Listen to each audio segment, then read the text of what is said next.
Habari ndugu watazamaji wa Razam Online TV. Leo tumeleta historia ya kabila la Wachaga. Kabila la Wachaga linapatikana mkoani Kilimanjaro. Kwa asili Wachaga ni mchanganyiko wa Wamasai, Wataita, Wakamba, Wakahe na Wasambaa. Wachaga walianza kuhamia kwenye miteremko ya mlima Kilimanjaro kwenye karne ya 17. Wachaga ni kabila la watu wenye asili ya Kibantu. Shughuli kubwa ya Wachaga ni kilimo na biashara.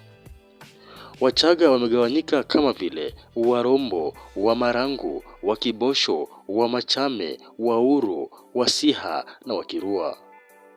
Wachaga wana historia ndefu na mwingiliano na makabila mengine. Kabila la Wachaga ni mkusanyiko wa makabila madogo madogo ya Kichaga yaliyosambaa kijiografia kuzunguka mlima Kilimanjaro. Makabila haya ni kama vile Warombo, Wavunjo ambao wanajulikana kama Wakirua Vunjo.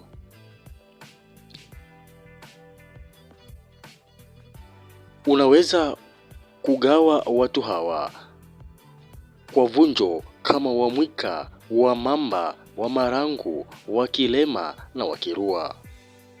Makabila mengine ni Waoldimoshi, Wakibosho, Wamachame, Wauru na Wasiha.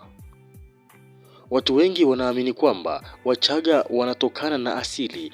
Kweli ni kwamba wamegawanyika katika himaya 15. Wanatofautiana kwa lafudhi na lugha. Wachaga wapo katika makundi makuu matatu ya Hai, Vunjo na Rombo. Wale wanaopatikana eneo la Hai ni Wasiha, Wamasama, Wamachame, Wangiuni, Wakibosho, Wauru na Waoldimoshi. Wanaopatikana eneo la Vunjo ni Wakirua, Wakilema, Wamarangu, Wamamba, Wamwika. Wa kutokea eneo la Rombo ni Wamkuu, Wamashati na Useri.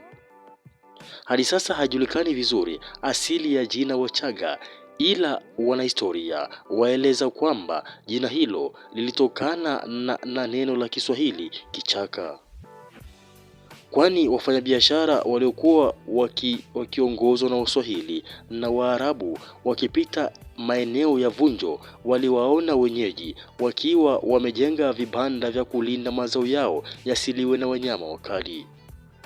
Kuanzia hapo wakawaita watu wa vichakani.